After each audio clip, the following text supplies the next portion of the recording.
Bonjour Marc. Salut, ça va bien? Oui, merci. Merci d'avoir répondu présent pour cet appel.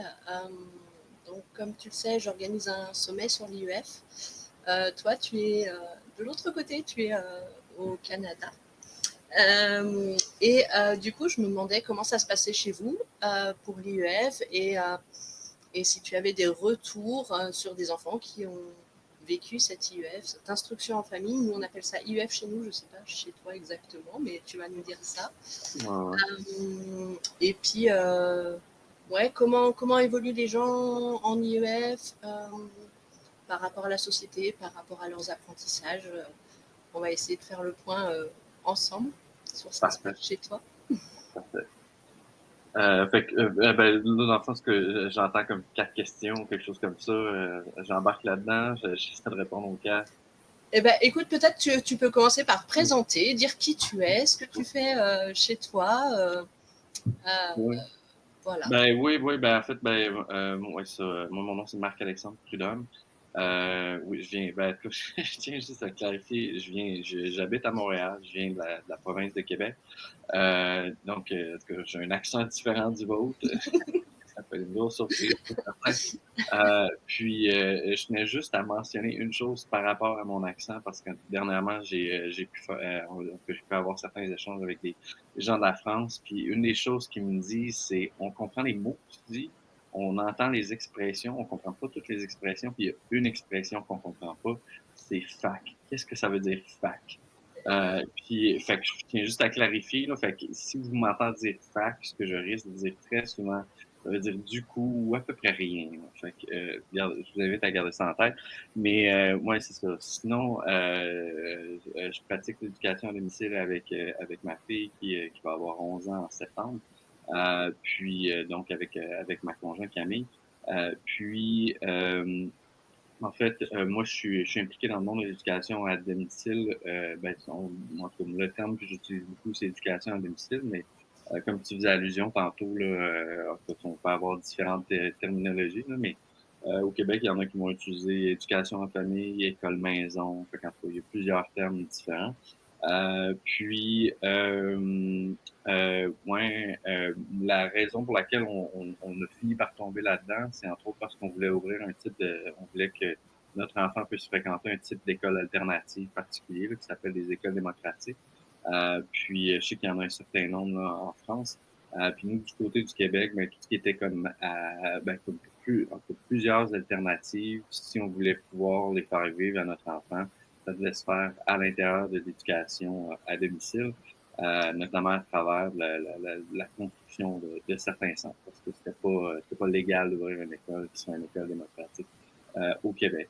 En tout cas, moi, je présume que je fais partie un petit peu d'une certaine minorité là, qui s'intéressait à justement un modèle alternatif comme ça, puis que c'est à travers l'IEF là, qu'on peut vivre cette alternative-là, ce qui est un des aspects quand même assez merveilleux là, de l'IEF, là, dans le sens que ça peut permettre là, toutes sortes de pratiques alternatives que l'enfant ne pourrait pas nécessairement bénéficier là, s'il allait malheureusement là, dans l'école du quartier ou quelque chose comme ça. Là.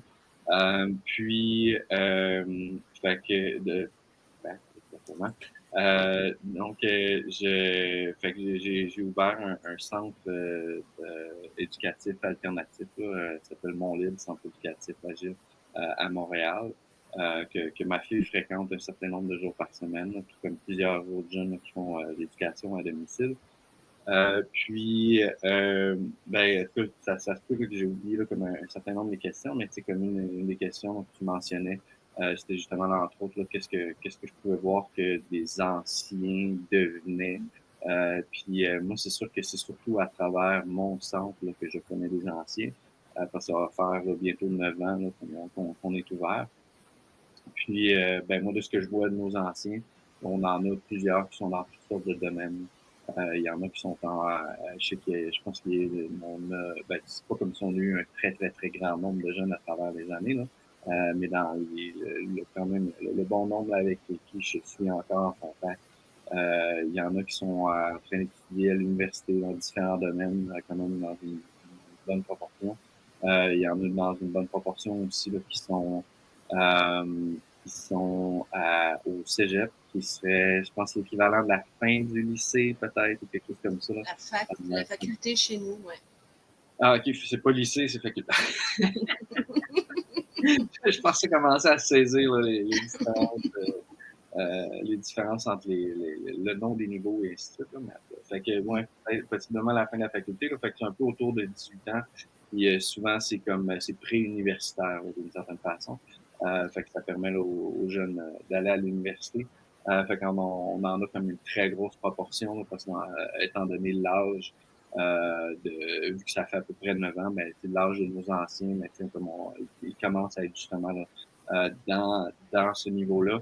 Fait que on va voir qu'est-ce qui va arriver par après, là, mais ça m'en fait quand même plusieurs qui demeurent intéressés par étudier, qui demeurent intéressés par l'idée d'apprendre.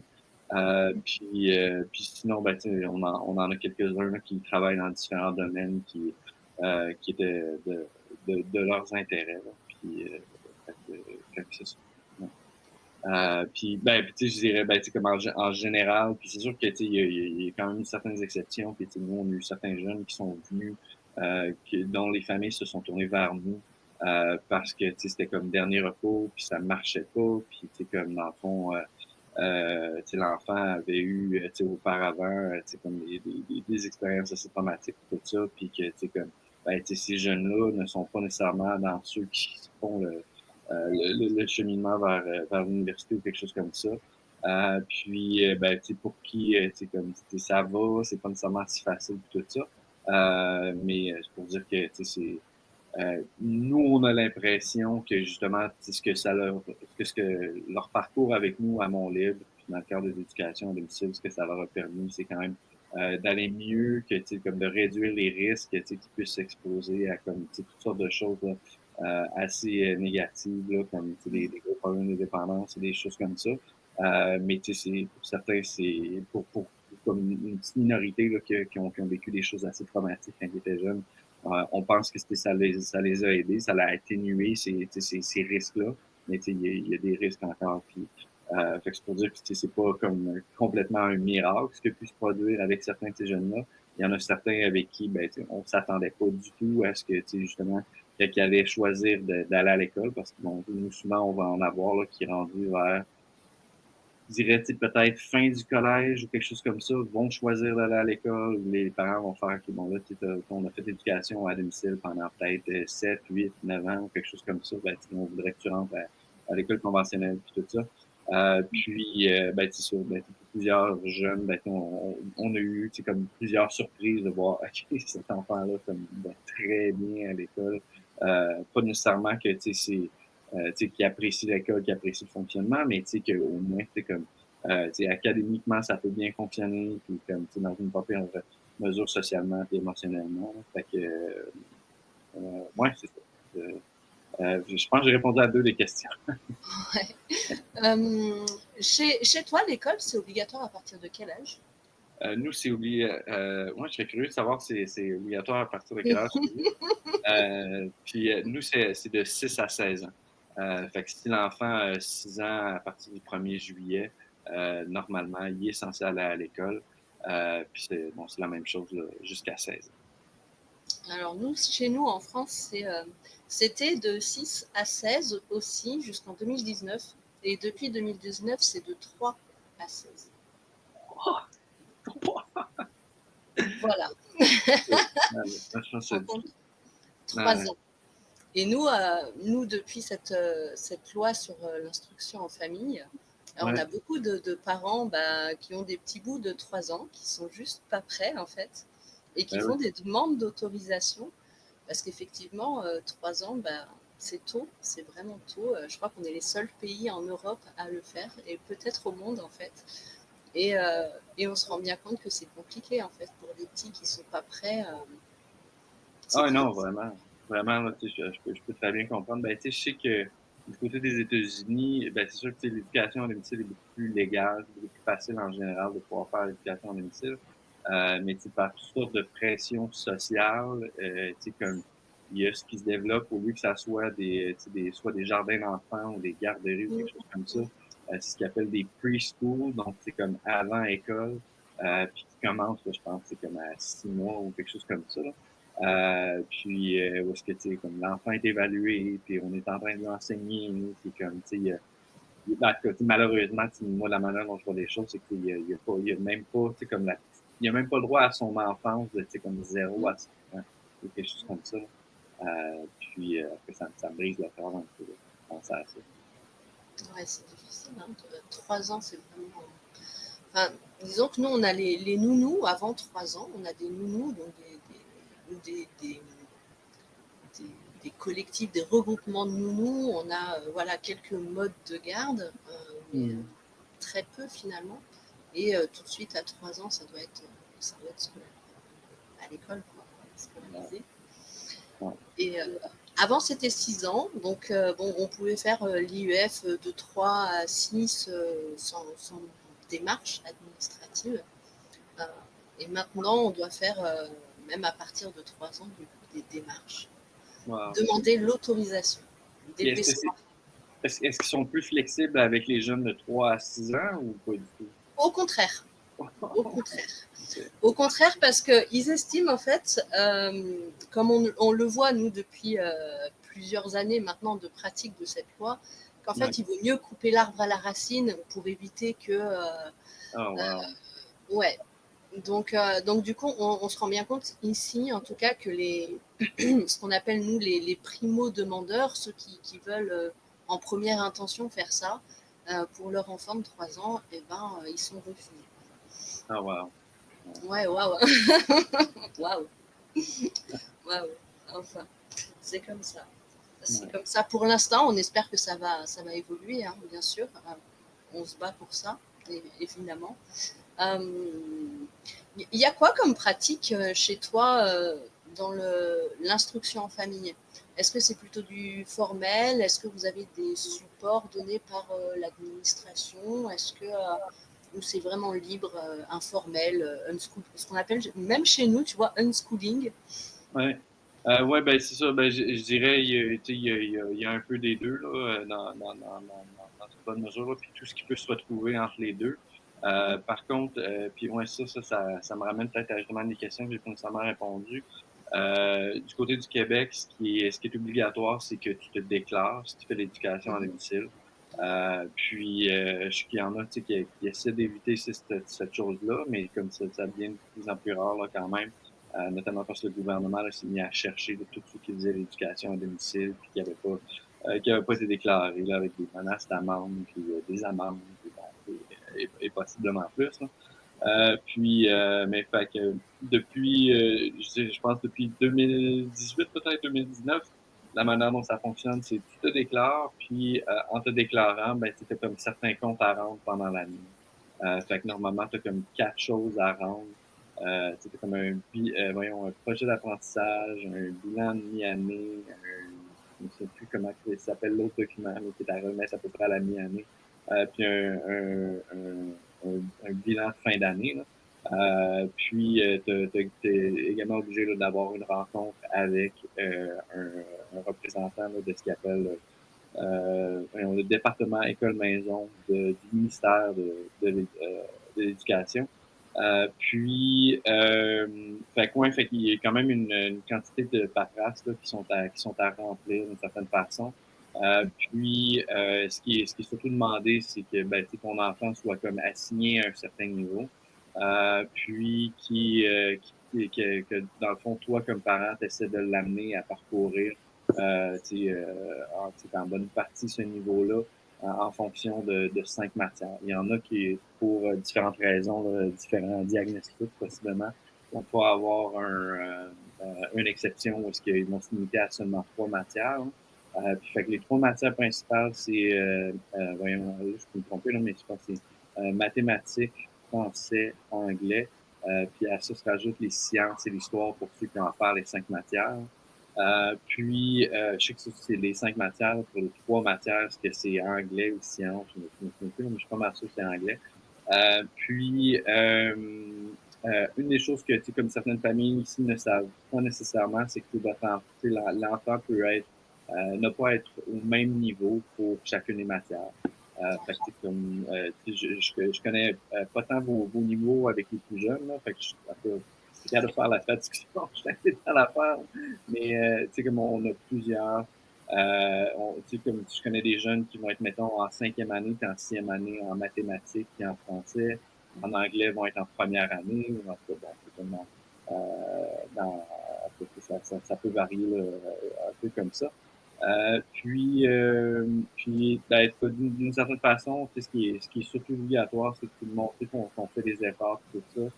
Ce n'est pas nécessairement d'atteindre certains niveaux académiques, ça c'est un peu comme si c'était l'objectif, mais l'obligation est peut-être davantage là, en termes de processus. Ben, tu sais, un des avantages, c'est que, ben, tu sais, qui fait en sorte que, tu sais, dans une certaine mesure, les pratiques unschooler peuvent cadrer à l'intérieur de toutes ces cases-là à cocher. C'est que le gouvernement a fait une réforme d'éducation au début des années 2000, puis ils ont comme cette réforme-là, l'accent était surtout mis sur ce qu'ils appelaient des compétences. Puis ces compétences-là, ben, tu sais, c'était ben, c'est quelque chose de quand même intéressant. Là. C'est comme, tu sais, capable de lire différents types de textes, c'est capable de, c'est comme l'objectif de lien, c'est capable d'écrire différents types de textes. Ou, tu sais, mettons en sciences, puis en univers social, c'est comme utilise la méthode scientifique ou la démarche historique ou non. Fait qu'en tout cas, il y a un accent qui est mis sur des compétences. Ces compétences-là, ben, tu sais, ça peut se faire de toutes sortes de façons. Puis, fait que ça devient un peu plus libérateur. C'est sûr que comme on a besoin d'être créatif là, un peu là, comme parents, mais tu sais, il finit par avoir là, comme certains espaces où est-ce que c'est possible de développer ces compétences-là. Et dans un contexte où est-ce que, par exemple, justement, c'est un peu comme nous, en fait, tu sais, comme je peux dire, pour l'instant, on a pu demeurer dans le schooler. Là. Notre enfant, ça fait comme, tu sais, comme je dis, là, elle va avoir 11 ans en septembre. Fait que comme je dis, je sais pas c'est quoi le niveau, mais tu sais, comme jusqu'ici, on a pu justement suivre son rythme, suivre ses intérêts, et faire des propositions auxquelles elle peut refuser. On n'a jamais utilisé un cahier d'activité ou quelque chose comme ça. Mais tu sais, de par nos interactions, de par ce qu'on fait pendant les journées, tout ça, il y a un développement de compétences qui se fait quand même assez bien dans ces 5 matières-là. Donc, il demeure que il y a des possibilités pour les personnes qui font du homeschooling.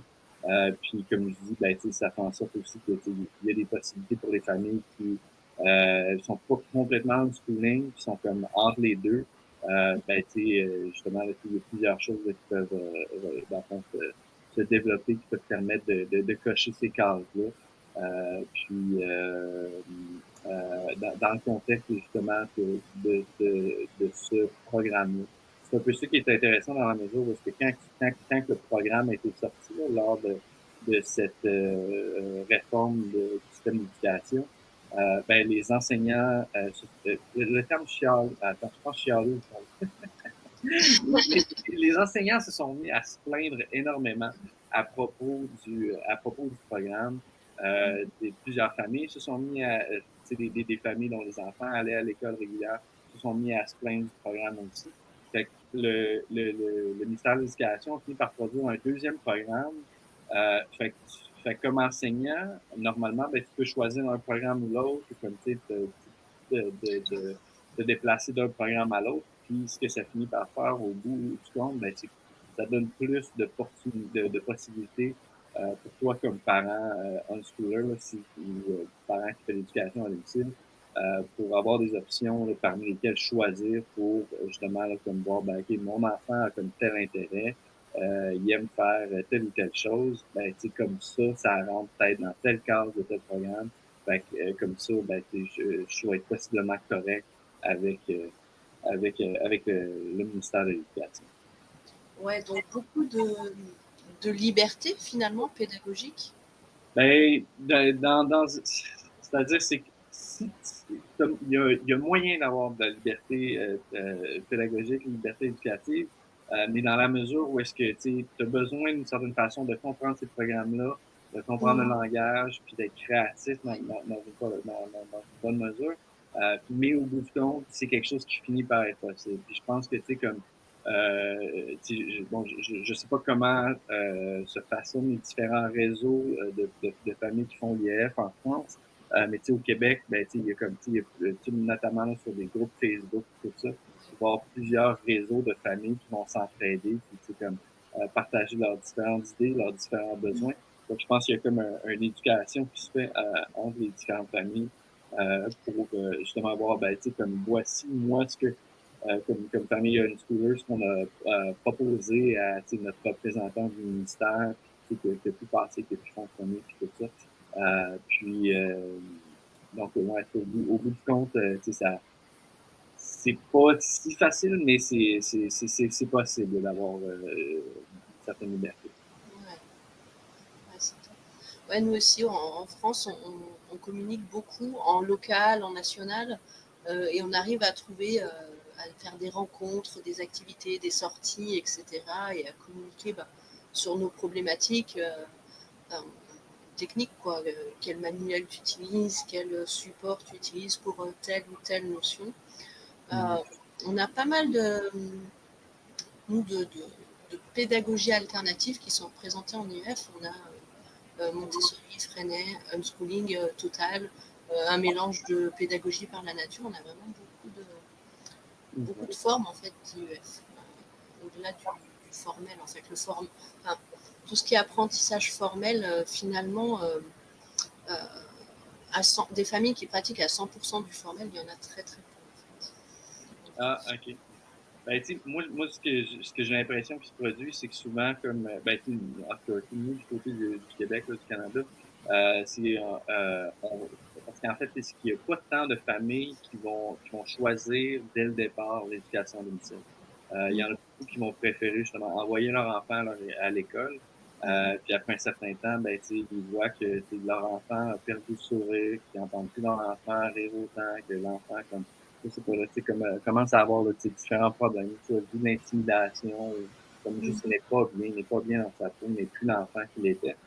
Puis qui vont finir par se dire, ben, tu sais, comme on va essayer autre chose, qu'est-ce qu'il y a d'autre, puis éventuellement, ben, tu sais, tombe sur la possibilité de faire l'éducation à domicile. Puis, j'ai vu à la ça partait tellement bien. C'est très bien. Mais ouais, en tout cas, j'ai complètement oublié pourquoi j'allais mentionner ça. Et une des choses que je voulais nommer aussi là, qui existe, c'est pas une pratique avec laquelle je suis ben, avec laquelle j'ai beaucoup d'échanges ou quoi que ce soit. Ah oui, non, ça, mon point. Je reviens à mon point. Là, comme tu sais, je l'ai retrouvé, là, comme on remonte la pente là, tranquillement. Et c'est que souvent, c'est ces familles qui vont finir par se tourner vers l'éducation à domicile comme étant deuxième recours, troisième recours, quatrième recours. Ben, tu sais, parmi elles, ils vont en avoir qui vont se dire, OK, ben, tu sais, comme mon enfant va être à la maison, mais tu sais, comme moi, je vais vouloir que tu sais, qu'il étudie à fond, puis là, ça me donne tu sais, la possibilité que tu fasses bien des niveaux qui soient, tu sais, comme, tu sais, ben, tu sais, justement, là, tu sais, qui dépassent les objectifs tu sais, demandés par le ministère ou des trucs comme ça, puis qui s'attendent aussi à ce que ça soit comme l'école, donc, tu sais, que ça soit comme, tu sais, de 9 heures le matin à 3 heures l'après-midi ou quelque chose comme ça. Fait qu'ils vont commencer comme ça. Puis souvent, après un certain temps, là, comme ça marche pas pour eux comme parents, ça marche pas pour l'enfant non plus.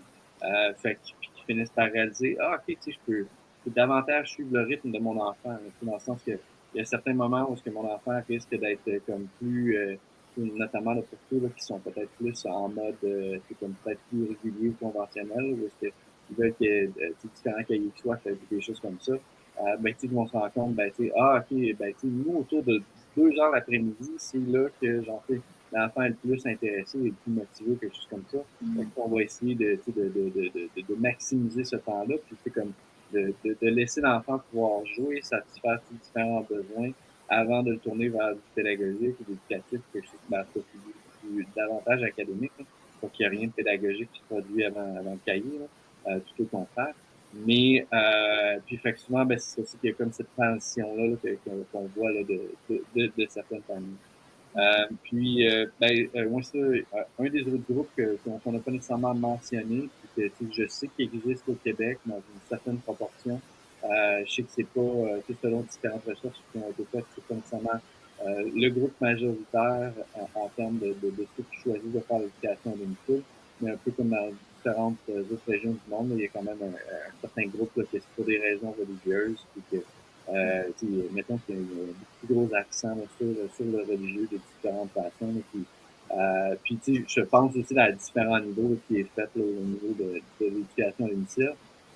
Moi, c'est pas nécessairement une communauté avec laquelle je suis énormément, que je suis en contact point, mais je sais que ça existe. Pour, bon, pour toutes sortes de raisons. Puis comme je dis, je sais que c'est à différents niveaux. Il y en a qui ont choisi pour des raisons religieuses de se tenir dans l'éducation à domicile, mais que le religieux n'est pas une grosse partie de la journée, mais il est quand même présent. Puis pour le reste de la journée, ça ressemble davantage à justement une famille conventionnelle, alors que c'est peut-être un plus gros extrême, parce que il y a énormément de religieux, là, puis peut-être moins d'académie, c'est à quelque part, mais comme je dis, je connais pas assez ces communautés. Donc en fait, euh, pour toi, il y a des familles qui ont mis leur enfant à l'école, qui ont vu des difficultés chez leurs enfants pour X ou Y raison et qui ont réussi à se poser la question de se dire qu'est-ce qui est mieux pour mon enfant, est-ce qu'il y a autre chose et chez toi aussi apparemment ça revient beaucoup le respect du rythme de l'enfant et, et cette difficulté, parce que c'est une vraie difficulté pour moi aussi en tant que parent de se libérer un petit peu des programmes scolaires et du rythme scolaire et de ce qu'il y a de traditionnel en fait dans l'école avec des horaires voilà, de 8 heures par jour, etc. Euh, Toi, c'est une transition par exemple que tu as fait comment ou euh, comment tu ouais, quel regard tu as là-dessus sur peut-être les parents que tu côtoies? En fait, en tout cas, je peux parler de mon expérience et l'expérience de différents parents, là, mais comme nous, personnellement, comme famille, comme je dis, moi, je m'étais intéressé, en fait, ce qui m'a amené vers l'éducation à domicile, ce qui m'a amené vers justement le concept d'école démocratique, puis le potentiel de l'éducation démocratique, c'était entre autres, parce que j'ai une formation en enseignement. Je voulais travailler comme enseignant, puis j'ai fait, donc, je sais pas si le même ça s'appelle en France, mais j'ai fait mes quelques stages dans différentes écoles pour réaliser que je ne voudrais pas travailler dans ce contexte-là, mais que je veux aider des enfants. Puis bon, j'ai fini par trouver ce modèle-là là, des écoles démocratiques. Fait que j'ai étudié là, à la maîtrise, puis bon, j'ai essayé de faire un début de doctorat aussi sur ce sujet-là. Fait que moi et ma conjointe, ça faisait plusieurs années là, qu'on discutait de principes qui ont rapport to unschooling, surtout à l'idée de self-directed learning, là, donc apprentissage autonome ou apprentissage naturel là, ou apprentissage autodirigé, là, ce serait des façons de traduire le concept de self-directed learning. Donc, on avait déjà l'idée qu'on voulait suivre un peu comme les intérêts de notre enfant, qu'on allait lui proposer différentes choses, qu'on allait lui rendre accessible différents types de matériel, mais qu'au bout du compte, on allait respecter le consentement de notre enfant autant que possible dans ces différents choix des activités qu'elle fait pendant la journée. Fait que, comme souvent, on va lui proposer, comme ça, qu'on lise ensemble, comme à tel moment. En fait, peut-être sortir au musée, je sais pas pourquoi. Qu'on respecte son nom si ça l'intéresse pas à ce moment-là. Puis, comme on peut-être revenir à un autre moment, puis proposer comme, c'est pour moi, 3 semaines plus tard, ça t'intéresse pas de faire cette activité-là. Ou on va essayer de trouver comme une autre chose qui va potentiellement permettre de développer la même compétence, la même connaissance. Ouais, ça, une des choses que j'allais dire par rapport à ma propre expérience, c'est que c'est un peu comme tu semblais dire, c'est difficile de se détacher des programmes dans la mesure que genre, les opportunités qu'on essaie de créer pour notre enfant, souvent, vont être reliées au programme. Fait qu'au bout du compte, même si c'est elle qui choisit ces choses, puis que, tu sais, qu'on accepte son refus, puis tu sais, qu'on respecte son consentement, ben, tu sais, ça, tu sais, la dimension créative de ce qu'on essaie de créer pour elle, ben, tu sais, c'est en ayant justement les différents programmes en tête derrière nous. Puis moi, c'est quelque chose qui m'attriste un peu là, dans la mesure où est-ce que, tu sais, il y a beaucoup de choses qui sont vraiment merveilleuses qui sont à l'extérieur des programmes. Ben, tu sais, je donne un exemple, ben, tu sais, qui est peut-être anodin ici, là. Ça, je sais qu'il y a différentes familles pour qui ça a été le cas. Nous, ça n'a pas nécessairement été le cas, mais tu sais, comme par exemple, la deuxième langue qui est imposée ici, c'est l'anglais. Et, tu sais, dans le fond, il y a une deuxième langue qui est imposée dans un, et cette deuxième langue-là doit être l'anglais.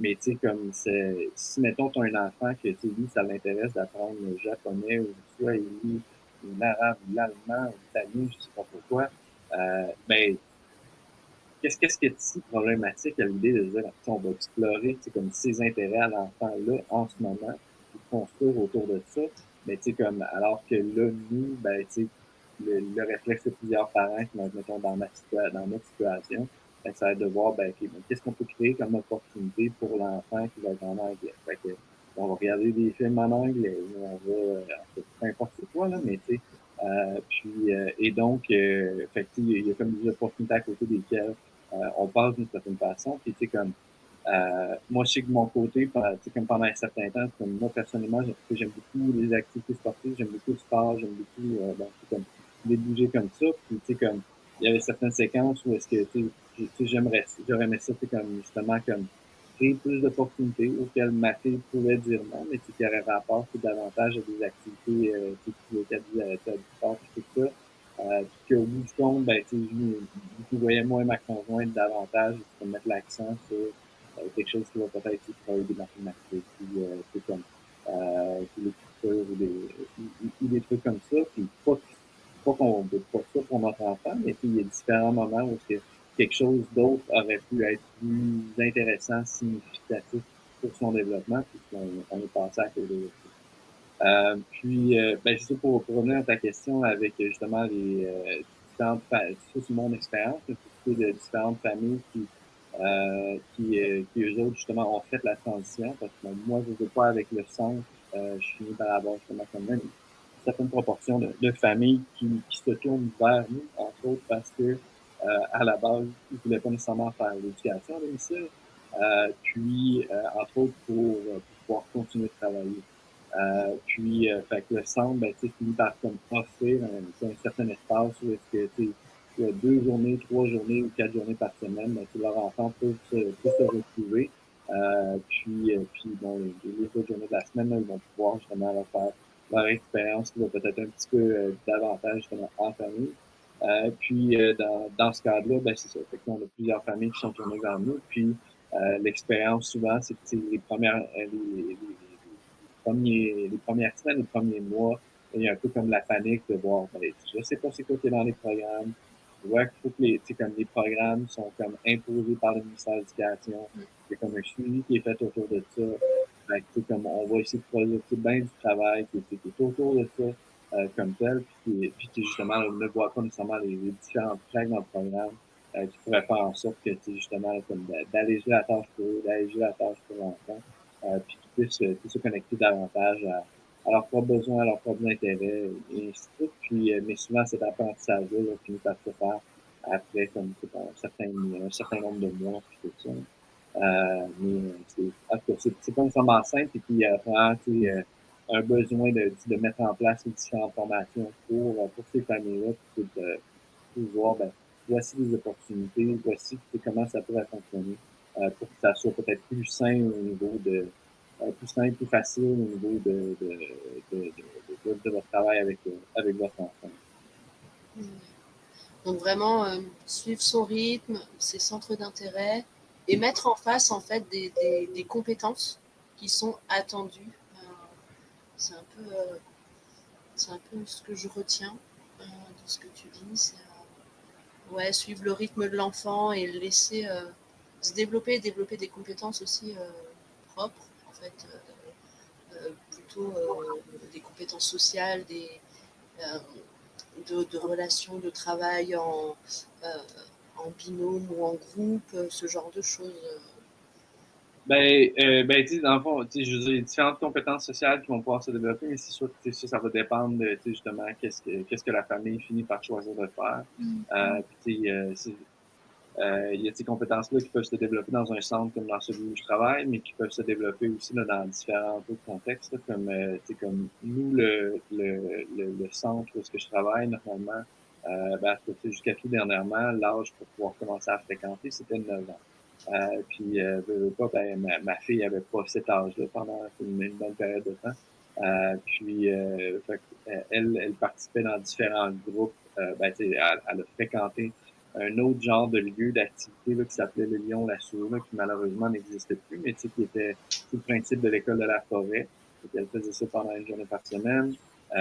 Sinon, elle avait comme justement des groupes de familles d'éducation à domicile qui se rencontraient à différents moments. Il y a différents espaces qui sont des possibilités pour les familles qui font l'éducation à domicile. Sauf que, c'est comme moi, je suis en plein centre-ville de Montréal. Donc, il y en a plus des possibilités comme ça. Ça veut dire, il y a plus de centres plus rapprochés, plus facilement. Il y a plus de gens qui pratiquent l'éducation à domicile. C'est peut-être plus difficile pour la personne qui habite vraiment en région, puis tout ça, dans une certaine mesure, mais encore là, je peux me tromper. Mais c'est sûr que d'un point de vue social aussi, ça va dépendre de ce que les parents choisissent de faire. C'est comme, je pense pas qu'il y en a tant que ça qui va leur bien pour leurs enfants en termes de sociabilité et d'interaction avec d'autres. Mais je crains que ça peut être le cas malheureusement là, pour certains qui ont moins d'options en termes de sociabilité là, qui sont offerts à l'enfant. Ok. Et selon toi, ça apporte quoi de plus? Quelle différence il y a entre un enfant qui suit un parcours scolaire traditionnel et un enfant IUF? Ouais, il y a quand même des bonnes différences. Puis c'est drôle parce que je sais pas si ça dit quelque chose pour quelqu'un la pense, mais il y a quelques années, je pense à peu près il y a deux, 3 ans, j'étais avec ma fille et ma conjointe, on était à la plage, c'était en plein milieu de l'été. Puis on a vu comme un groupe de jeunes qui s'étaient rassemblés comme relativement proches de nous. Puis tu voyais comme mettons, il y avait des plus vieux qui accompagnaient les plus jeunes, puis qui les aidaient dans le jeu, puis jouaient à tout un jeu ensemble, puis tout ça. Puis j'ai regardé ma conjointe, puis j'ai fait, je suis certain que c'est un groupe d'éducation à domicile. Puis comme finalement, c'est drôle parce on était même pas dans notre région, on était comme à 5-6 heures de route de ce qu'on habite. On a fini par croiser genre une famille avec qui on a pratiqué l'éducation à domicile comme peut-être 10-15 minutes plus tard, après cette conversation-là, entre moi et ma conjointe. Puis elle fait, ah oui, comme, tu sais, dans le fond, c'est tout un groupe de jeunes qui font l'éducation à domicile. Fait que, tu sais, comme elle a pu me confirmer, ouais, non, effectivement, c'est un groupe de jeunes qui font l'éducation à domicile. Fait que, en tout cas, pour ma part, ce que je vois souvent, puis tu sais, ça le garantit pas, mais tu sais, justement, surtout, tu sais, comme ceux qui ont la chance de participer à ces petits groupes-là où est-ce que parfois ils vont être le plus vieux, parfois ils vont être le plus jeune, parfois ils vont être la plus grande, parfois ils vont être la plus petite, et ainsi de suite.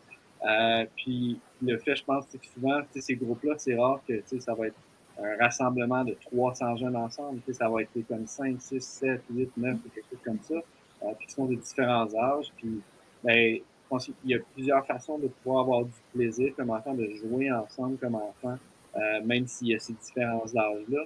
Mais le fait d'être en éducation à domicile, ça leur donne l'opportunité de pouvoir faire ça au lieu d'être, au contraire, être en classe avec juste des jeunes du même âge, par exemple.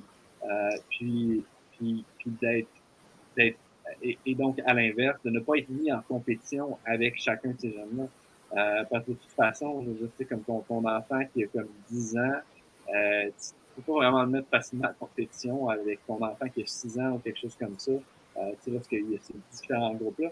Fait que souvent, ça crée un contexte où est-ce que, tu sais, comme ces enfants-là vont choisir de collaborer ensemble, comme, tu sais, ce que je vois beaucoup, notamment ma fille, c'est quelque chose qu'elle aime énormément, puis qu'elle aime en faire énormément.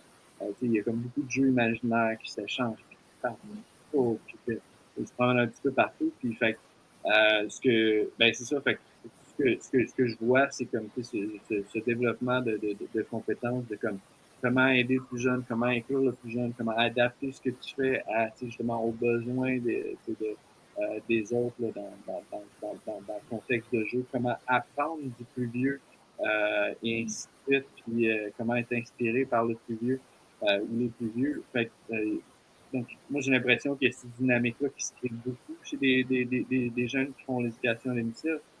Puis ça, malheureusement, ben, tu sais, c'est pas quelque chose qui est nécessairement valorisé dans la culture scolaire régulière.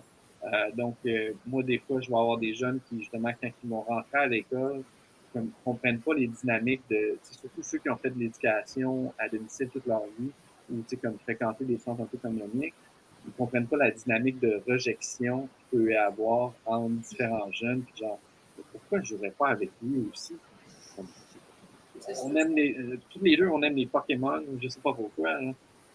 Puis, mais la culture scolaire vient de dire, ben, non, si tu te mets à jouer avec lui, ben, tu te baisses dans la hiérarchie sociale ou quelque chose comme ça. Puis, il y a comme, fait que dans le fond, en tout cas, moi, ce que je vois, c'est que justement, il y a comme un apprentissage qui est souvent fait d'essayer d'inclure davantage l'autre dans une bonne mesure. Fait que moi, ça, c'est une des choses que je vois comme différence. Puis, là, un autre exemple qui va un petit peu dans ce sens-là. Comme nous, pendant un an, on a eu une fille qui a fait l'éducation à domicile toute sa vie. Puis, bon, elle était merveilleuse. Puis, elle jouait avec à peu près tout le monde dans le centre. Puis, comme tu sais, ça faisait de l'avoir dans la communauté, ça faisait une belle différence, là, qui facilitait de l'inclusion, de la connexion entre différents jeunes, puis tout ça. Ce qui était bien merveilleux. Puis comme elle, était intéressée à, tu sais, si elle était intéressée par quelque chose que tu faisais, peu importe où t'es qui, elle allait te poser des questions, elle allait jouer avec toi, tout ça. Puis j'en sorte que, ben, tu sais, comme fille de, je pense que quand elle était avec nous, elle devait avoir 12 ans ou quelque chose comme ça, ben, elle jouait, elle échangeait avec plusieurs garçons. Là, elle se retrouve l'année d'après, elle choisit d'aller à l'école. Ben, elle se retrouve dans un contexte régulier scolaire. Elle, dans sa tête, ben, elle dit, ben, je peux continuer de faire la même chose. Je vais aller voir un garçon, je vais voir une fille, on va jaser, je sais pas trop quoi. Puis là, comme complètement pas, là, comme elle est venue nous voir peut-être à 3, 4 semaines après le début de l'école, puis elle dit, je comprends pas comme les filles arrêtent pas de m'écœurer que je suis en amour avec tel ou tel garçon parce que je choisis d'aller jouer avec eux ou que je choisis de parler avec eux puis tout ça. Puis je me fais vraiment insulter à cause de ça. Puis tu sais, comme tu sais, ça lui brise le cœur. En tout cas, les garçons étaient comme hey, cette fille-là, elle me parle, fait que tu sais, comme elle doit être en amour avec moi, qu'est-ce que je fais? Fait en tout cas, il y avait comme toute cette dynamique-là, puis elle, tu sais, elle veut juste être amie avec les autres. Tu sais, comme peu importe qui vous êtes.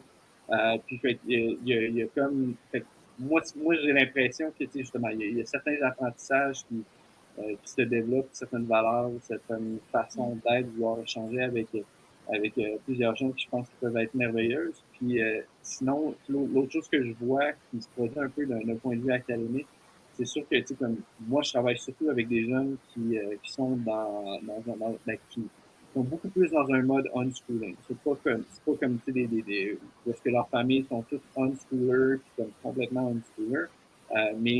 Comme le centre, la manière dont ça fonctionne, c'est basé sur l'idée de self-directed learning, apprentissage autogéré. Au centre, si ça tente de jouer toute la journée, tu peux jouer toute la journée. Si ça tente de faire des ateliers avec les adultes, tu as le droit de faire ces ateliers-là. Puis même nous, de notre côté, ben, ça implique même également les écrans. Les jeunes ont le droit d'être sur les écrans, puis ils ont le droit d'être sur les écrans toute la journée. Je sais qu'il est controversé là, pour plusieurs familles, que ce soit en éducation à domicile ou en régulier. Mais une des choses qu'on s'est mis à observer avec les années, puis qu'on finit par observer là, quasiment année après année, c'est que, comme je dis, nos jeunes ont le droit de faire passer beaucoup de temps sur les écrans. Puis oui, on va avoir des jeunes qui vont passer comme une bonne quantité de temps sur les écrans, dépendamment des journées ou en général. Puis, ils ont la possibilité de faire ça à la maison. Mais une des choses qu'on s'est rendu compte, c'est je sais pas si tu connais cette statistique-là, mais tu sais, comme le 1% de la population qui lit le plus en général, tu dirais qu'ils lisent combien de livres par année? Aucune idée. Ouais. Alors, vraiment, aucune idée. Si tu lis un livre par mois, donc 12 livres dans une année, tu fais partie du 1% de la population qui lit le plus sur la planète Terre. Ah oui. Puis nous, ce qu'on s'est rendu compte, c'est que, tu sais, comme, bon, nous, on travaille peut-être avec 25 jeunes en moyenne là, par semaine. Sur nos 25, mais tu sais, on avait peut-être à peu près 18-19 jeunes qui, en moyenne, lisaient un ou plus qu'un livre par mois. Souvent, c'est beaucoup plus que, bon, dans une propre proportion, plus que ça. Puis, fait que dans le fond, nous ce qu'on voit, puis ben, très souvent, ben, très, très souvent, en fait, c'est des jeunes qui choisissent de lire, qui choisissent de lire ces livres-là. M'allumer une lumière, là, commence à faire noir ici. Puis, donc, ben, c'est une des constatations là, que j'ai pu faire là, comme informellement, que un très gros pourcentage qui lit, qui continue de lire, qui aime ça lire, puis qui lisent par choix d'une certaine façon. Puis pour moi, c'est comme une des habiletés comme les plus significatives. Si tu es prêt à lire, t'aimes lire, ben, tu sais, comme il y a énormément de portes qui devraient s'ouvrir pour toi par après, là, que ça soit ben, dans un contexte universitaire ou universitaire.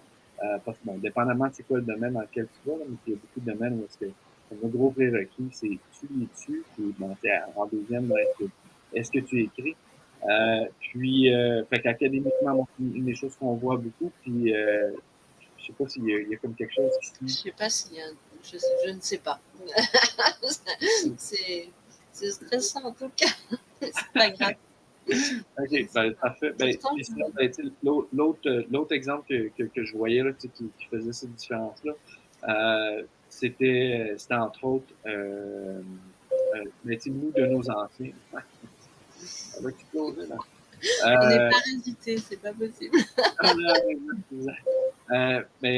Ouais, ça, dans nos anciens, les choses qu'on a pu constater aussi, bon, parce qu'on essaie de rester en contact avec eux de différentes façons, mais c'est qu'il y en a un grand pourcentage qui finissent par se retrouver au-dessus des moyennes dans leur classe quand ils rentrent dans peu importe le niveau ou quelque chose comme ça. Puis, tu sais, c'est quelque chose que, tu sais, comme on voit, là, comme, tu sais, année après année, puis pour une très grande proportion de jeunes, puis, tu sais, comme, c'est un peu, tu sais, tantôt, je disais, là, tu sais, comme il y a certains jeunes à qui on s'attendait pas à ce qu'il y ait une transition comme ça lorsqu'elle allait à l'école. Puis que, ben, c'est ça, là, tu sais, qui finissent par être au-dessus des moyennes dans à peu près tout, là, dans leur classe. Fait que, ben, et ça, tu sais, même de jeunes que, genre, tu sais, comme, tu sais, ce qu'ils avaient fait auparavant, c'était beaucoup, tu sais, soit jaser juste avec leurs amis quand ils étaient au centre avec nous, ou, tu sais, faire beaucoup de jeux vidéo ou des trucs comme ça. Mais tu sais, ce que j'ai l'impression que, tu sais, c'est ces moments-là, pouvoir choisir, puis là, bon, c'est moi qui est en train d'un petit peu d'essayer d'endoctriner tout le monde à propos du homeschooling, puis de notre façon de faire, mais tu sais, ça leur donnait un moment de pouvoir faire là, tu sais, je peux faire ce qui m'intéresse, je peux faire, tu sais, comme je peux me poser comme question, qu'est-ce que j'ai besoin, qu'est-ce que je veux. Puis souvent, tu sais, selon moi, ben, tu sais, en théorie, c'est que ça finit par aider un peu, là, comme d'un point de vue de la santé mentale. Puis si tu as cette aide-là, ben, après, ça devient plus facile, normalement, de pouvoir justement t'investir dans quelque chose d'académique ou de ton je veux pas dire que il y a aucun enfant qui finisse par développer ces différentes habiletés-là là, d'intégration, de vouloir inclure, et ainsi de suite, qui sont dans les écoles. Mais en général, je les vois beaucoup moins. Puis une des bonnes nouvelles aussi, c'est que comme euh, dans ce que nous, on offre à Mon Libre, dans ce qu'on voit justement avec l'éducation à domicile en général, ben, même plusieurs jeunes qui ont commencé par fréquenter l'école, qui se tournent vers ça, ben, ce développement-là finit par se faire aussi. Euh, puis, euh, Ouais, c'est vrai que c'est une autre approche, une autre approche. Mais du coup, c'est vrai que les enfants plus grands, moi, ils ont 8 et 6, donc ils sont encore un peu petits. Mais souvent, ce que les mamans, enfin, que les parents relaient, c'est qu'ils ont le temps de lire. Donc, du coup, si c'est leur passion et leur envie, et ils vont s'ouvrir vraiment à tellement de choses, en fait, parce qu'ils ont le temps, en fait. Ils ne peuvent pas courir à gauche dans une salle ou à droite dans une autre pour suivre un cours ouais. qui ne serait pas dans leur intérêt immédiat, quoi, dans leur objectif immédiat. Et ça, c'est vrai que ça fait beaucoup des enfants plus ouvert et aussi, et du coup avec une plus grande culture, je trouve. Ben, en tout cas, du moins, je pense que ça a ce potentiel-là, puis c'est ce que je finis par voir justement là, de plusieurs jeunes, effectivement. Puis comme en lien avec ce que tu dis, c'est non seulement ils ont, par exemple, justement la possibilité beaucoup de temps pour lire, par exemple, mais aussi il n'y a pas comme une cloche qui vient sonner, dans le sens que on se connaît pas, mais on se connaît pas personnellement. On apprend à se connaître aujourd'hui, mais je serais surpris que si tu vois un de tes enfants qui est en train de lire, que tu avais prévu de faire telle autre activité académique à genre, je sais pas moi, à 3 heures, que tu cites dans son oreille pour faire, OK, là, t'arrêtes de lire, puis tu sais, comme on va faire telle activité. En tout cas, je peux me tromper, là, mais je Ah serais non, surpris.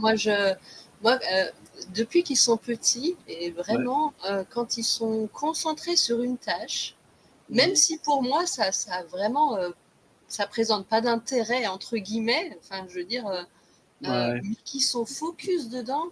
Mais Ouais. ma première directive, c'est surtout jamais interrompre, en fait. Ouais. Euh, j'ai ma grande qui est très créative, très dessin, etc., etc., illustration, peinture, enfin tout ce que tu peux imaginer en art créatif. Euh, Ouais.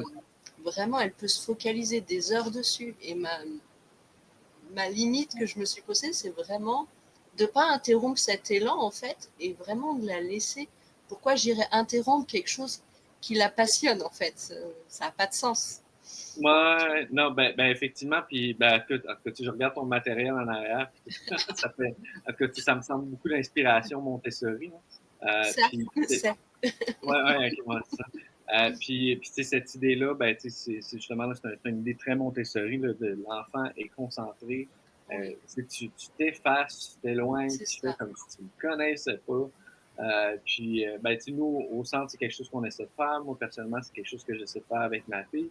Mais tu sais, je pense que, tu sais, même si, tu sais, toi, tu dis, genre, ton enfant est en train de dessiner, est-ce que tu entends la pluie qui vient cogner sur nos fenêtres? Non? OK, excellent.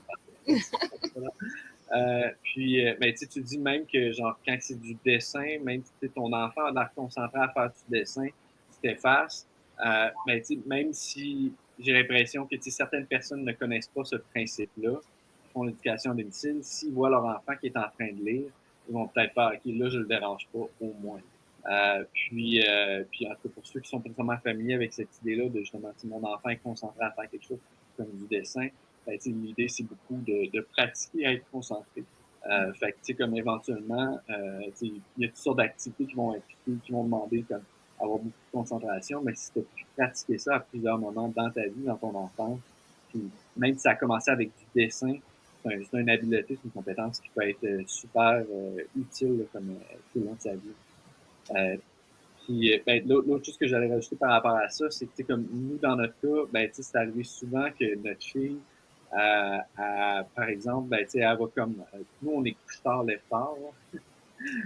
Fait que ça lui est arrivé souvent quand elle a comme commencé à développer de l'intérêt pour la lecture. Puis pour elle, ça a été tard comparé aux années scolaires, là, dans le sens que je pense que ici, c'est peut-être autour de 6 ans que les jeunes commencent à, comme fin de 5 ans, début de 6 ans, qu'à l'école, bon, ils vont leur montrer comment lire.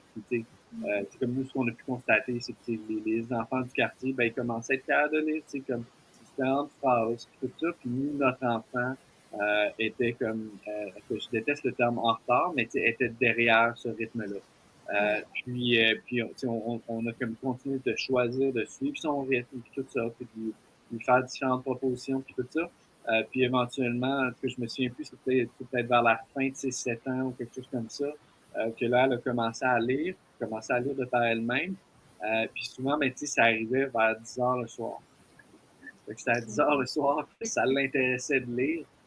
Puis là, comme, dans le fond, même s'il est 10 heures, on s'efface, on la laisse lire autant qu'elle veut. Puis là, comme, même si ça repousse l'heure du coucher, même si l'heure du coucher va être vraiment tard, mais en même temps, ce que ça veut dire, c'est qu'on pouvait suivre son rythme à elle dans une bonne mesure, hein. Puis,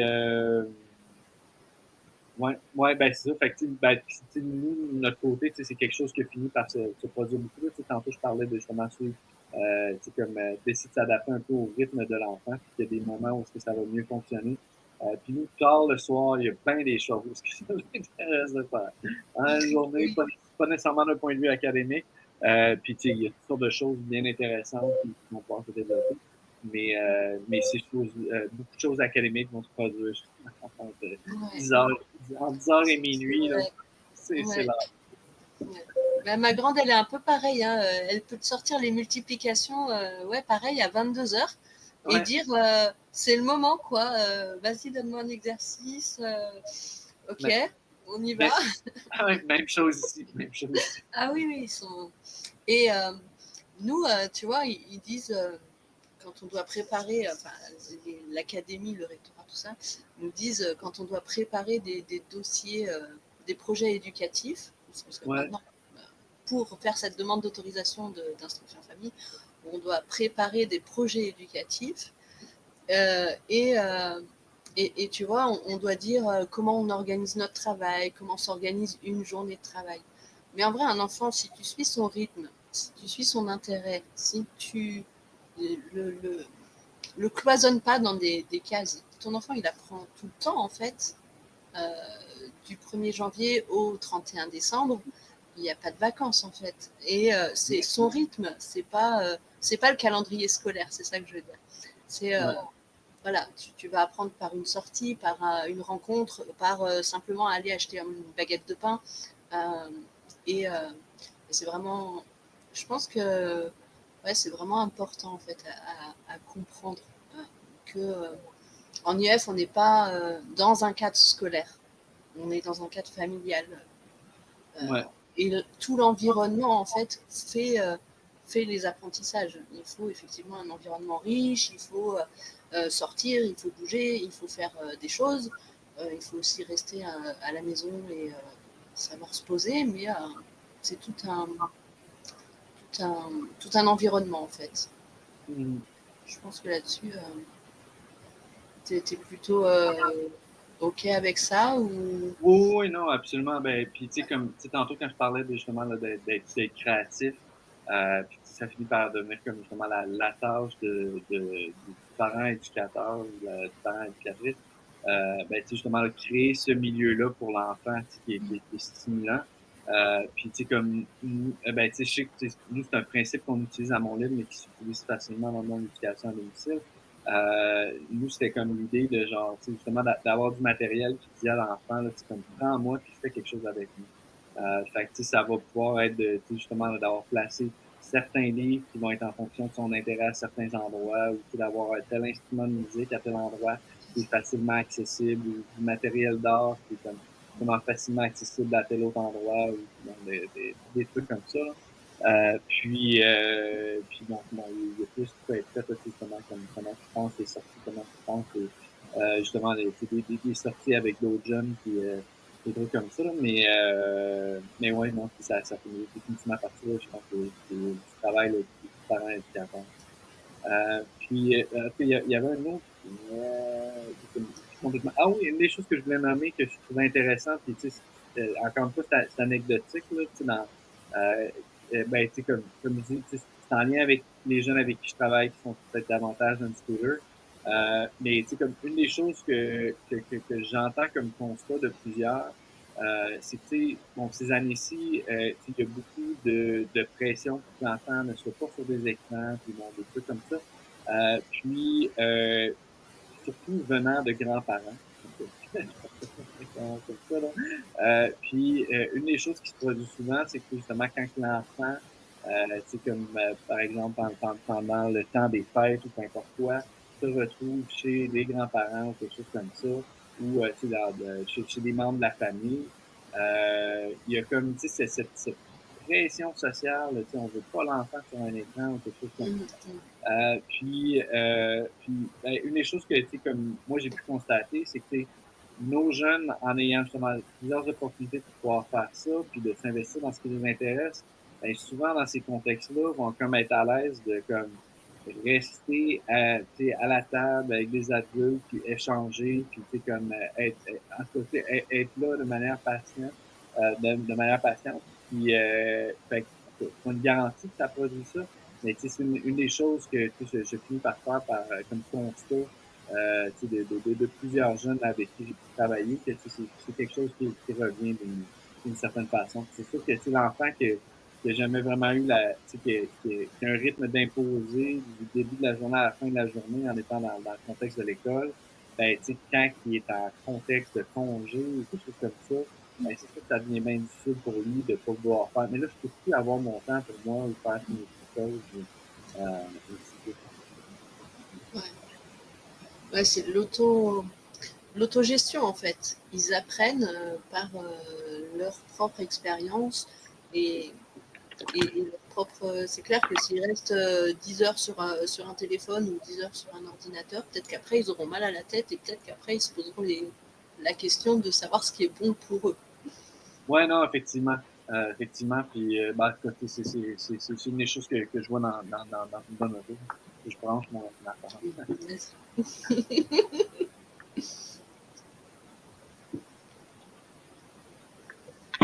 Ouais. Et voilà.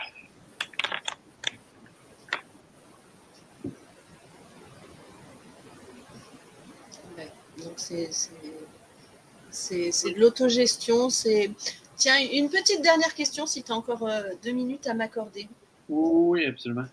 Alors, comment bien démarrer son IUF? Quel conseil tu pourrais donner à des parents? Donc, bon, ça peut être à partir de 3 ans chez nous. Hein. Voilà. Mais... Wow! Allez. Honnêtement, moi, ça, ben, je vais nommer certaines choses, mais qui sont des choses qui me tiennent à cœur comme éducateur, puis que justement sur lesquelles je suis tombé là, relativement dernièrement, puis que je trouve super importantes, puis j'ai l'impression qu'ils font une différence énorme, puis qui définitivement peuvent s'appliquer à ce type d'IEF avec des enfants de 3 ans, mais aussi si pour X raison, tu as la possibilité de pouvoir faire de l'IEF après que ton enfant ait fait un parcours scolaire régulier là, pendant un certain nombre d'années. Mais tu sais, ça, c'est ma première suggestion que je recommande à n'importe quel parent, peu importe qu'est-ce qu'ils font comme type d'éducation. Mais c'est vraiment de prendre le temps de jouer avec son enfant. Puis tu sais, si, mettons, tu sais, comme toi, je sais pas, là, pour X raison, dans tes circonstances, puis là, tes circonstances économiques, comment t'as été élevé, les traumas que t'as vécu, tout ça. Si toi, t'es juste capable de jouer 15 minutes par jour, au moins assure-toi de jouer ce 15 minutes par jour. Là. Si t'es capable de jouer plus que ça, ben, tu sais, vas-y fort, puis joue plus que ça. Si t'es capable de jouer 1 heure, moi, en tout cas, tu sais, c'est important de s'écouter aussi comme parent, faire okay, c'est quoi mes besoins, genre mes petits moments pour soi, et de s'assurer d'avoir des moments pour jouer avec son enfant et de jouer à des jeux que l'enfant choisit. Le plus idéalement possible. Parce que moi, ce que je vois, ce que ça fait, c'est surtout inspiré là, des travaux de Gabor Maté et de Gordon Neufeld, c'est que ça souvent, ce jeu-là, ça a le bénéfice d'améliorer énormément sa relation avec son enfant ou avec n'importe quel enfant, si c'est éducateur, facilitateur ou enseignant. Si ça finit par amener ça, moi, c'est ce que je constate que ça finit par amener. Ben, souvent après ça, ben, ça va ouvrir toutes sortes de portes, ça va faciliter toutes sortes d'autres conversations par après. Fait que s'il y a un conflit entre deux jeunes ou quelque chose comme ça, ben, ça devient plus facile pour toi d'intervenir avec ton enfant. À la prochaine fois, tu pourrais-tu faire telle chose, tu pourrais-tu agir de telle façon, parce que tu as beaucoup de temps positif d'emmagasiner avec lui. Puis c'est que ça a surtout, comme tu sais, en tout cas, une des façons de voir ça, là, selon justement Neufeld et Maté, c'est que euh, euh, c'est facile pour beaucoup d'enfants de tomber, ben, c'est surtout dans la société d'aujourd'hui, là, qu'on voit là, qu'ils finissent par tomber dans l'insécurité, l'hypervigilance, puis tout ça. Puis, selon moi, ce qui tend beaucoup à les rassurer, c'est que leurs parents leur disent je t'aime, mais avec le temps qu'ils choisissent de passer avec eux. Puis donc, justement, là, si tu mets ça dans ton horaire, là, comme à telle heure, je vais essayer de m'assurer de jouer avec mon enfant. Puis moi, souvent, ben, comme ce que j'essaie de faire, c'est parce que c'est la fin de semaine, congé, et ainsi de suite, là, parce que c'est plus ma conjointe qui, dans les moments de la semaine, qui va être avec ma fille, mais dans les moments où est-ce que je suis là en même temps que ma fille, même toutes les journées, tout ça, ben, pendant longtemps, je m'assurais que c'était comme une des premières choses qu'on disait. On déjeunait, puis après ça, c'était comme, veux-tu jouer à quelque chose? À quoi tu veux jouer? Tu veux jouer à cachette, tu veux jouer à Roblox, ok, on va jouer à ça. Puis après ça, ça ouvrait là, comme toutes sortes de possibilités pour essayer d'autres choses ensemble que pour toutes sortes de choses qui peuvent se faire de conversation. Fait que ça serait ma première très grande suggestion. Puis l'autre chose, entre surtout pour ceux qui sont intéressés à explorer quelque chose d'unschooler, nous, ce qu'on fait surtout, ce que je recommande beaucoup, c'est à travers la lecture, mais surtout c'est comme la lecture qu'on va faire à l'enfant, là, comme mettons avant qu'il se couche ou quelque chose comme ça. Puis il y a beaucoup, il y a quand même une certaine proportion de parents qui choisissent de lire à leur enfant le soir avant de coucher, puis il y a une bonne proportion, surtout si votre enfant est jeune, il y a de chances qu'il fasse oh, je peux savoir une histoire de plus, ça peut savoir. Bon. Avec cette voix-là, exactement. Mais l'avantage de ça, c'est que non seulement tu peux dire tu veux que je te lise plus? Absolument, ça me fait plaisir. Parce que bon, il y a toutes sortes de choses académiques qui peuvent passer à travers ça, dans le sens que tu peux choisir de lire des livres oui, qui sont pour enfants, mais qui ont un rapport avec l'histoire ou qui ont un rapport avec les sciences. Fait que là, c'est non seulement tu es en train de modéliser la lecture, mais là, vous êtes en train de lire quelque chose qui a rapport aux sciences. Donc, il y a différents autres domaines là, qui peuvent émerger. Là, ça peut, par exemple, la philosophie pour enfants, des trucs comme ça. Fait qu'à travers cette lecture-là, les questions ou les discussions que vous pouvez avoir par après, qu'est-ce que tu as pensé de ça à propos de ce personnage, de tel personnage historique, ou je sais pas pourquoi, est-ce qu'il aurait dû faire ça, il aurait-tu peut-être dû faire telle autre chose? Puis, est-ce que tu penses que c'est tout vrai, ce qu'on voit dans ce livre-là? Ben là, il y a tout ça, en tout cas, surtout du côté du Québec, mais juste en posant ces questions-là, il y a toutes sortes de compétences, par exemple, du point de vue de l'histoire, qui finissent par se développer. Fait que non seulement ça améliore ta relation avec son enfant parce que tu es en connexion avec pendant que tu fais cette lecture-là. Il y a plusieurs choses d'un point de vue académique qui se développent. Il y a un intérêt pour la lecture qui se développe. Nous, éventuellement, c'est à travers ces lectures-là que ma conjointe, c'est ma conjointe qui fait ça le soir avant de se coucher. Puis même encore aujourd'hui, notre enfant a presque 11 ans, cette lecture-là continue, puis on est comme ah, cool, elle veut qu'on continue à lire, ben, on continue à lire, puis on essaie de lire des trucs variés. Puis, éventuellement, ben, ça finit par virer, ah, OK, ben, regarde, maman, tu lis une page, puis moi, je vais lire l'autre page, ou quelque chose comme ça. Fait que juste avec ça, il y a beaucoup de choses d'un point de vue académique qui sont développées. Puis c'est pas, je pense que c'est plein de choses positives comme moment, comme tel. Fait que ça serait comme mes deux premières suggestions là, pour des familles qui font l'éducation à domicile. Ouais, validé à 100% pour ma part. Je pense que c'est des très bonnes suggestions et effectivement, accorder du temps, même si on a tendance, avec la société actuelle, à courir tout le temps. La première chose, c'est créer un lien, une connexion avec son enfant et lui accorder du temps. Être à l'écoute de ses besoins, de lui, etc. Et ouais, créer cette relation, et c'est essentiel. Et lui faire confiance sur sa capacité à savoir ce qu'il veut, à exprimer son besoin, lui permettre de l'exprimer aussi, dire bon bah c'est à ce jeu-là que je veux jouer, c'est à ce moment-là. Et en général, ça recharge même. En fait, on a peur que ça nous accapare trop de temps, que ça nous prenne trop d'énergie parfois. Mais en fait, on se rend compte qu'au bout d'un quart d'heure, une demi-heure, en fait, il va se lancer sur autre chose. Sa recharge, elle sera faite, sa recharge émotionnelle, sa recharge d'attention, elle sera faite. Et après, il sera capable, en fait, d'évoluer par lui-même et de faire ses propres activités, en fait. Non, absolument, absolument. Ouais. Puis là, ça devient un moment de concentration. C'est loin. Voilà, exactement. Hop là. Exact. C'est ça. Bon, bah, merci beaucoup, Marc. Je te laisse le mot de la fin si tu as un petit mot à dire pour clôturer. Ben, en tout cas, j'ai pas grand-chose, mais en tout cas, je te remercie énormément. Là. J'ai super apprécié notre conversation, puis je trouve Merci à ça toi. important, puis ben, en tout cas, je suis vraiment content que tu sais, toi et ben, je sais pas si tu as une équipe avec qui tu organises ça. En tout cas, je pense que c'est super important, puis Mm. parce que ben, je pense juste le concept d'IEF est important, tu sais, malgré les difficultés que vous pouvez vivre en ce moment. Puis entre autres parce que, là, c'est peut-être un petit peu le lien avec mon mot de la fin, là, mais il y a énormément de possibilités éducatives à l'intérieur de l'IEF, puis il y a énormément de potentiel en termes d'innovation, d'essayer des nouvelles idées dans le contexte de l'IEF. Puis non seulement je pense que l'IEF peut aider certains enfants, mais je pense que c'est aussi que ça peut aider, bonifier juste nos pratiques éducatives en général. C'est super facile d'essayer quelque chose de nouveau. Puis dans le contexte de l'IEF, ce qui n'est pas nécessairement faisable dans le contexte d'une école avec 500 000 élèves, puis 30 élèves dans une classe, là, de changer du tout au tout, d'essayer telle ou petite chose que j'en avais.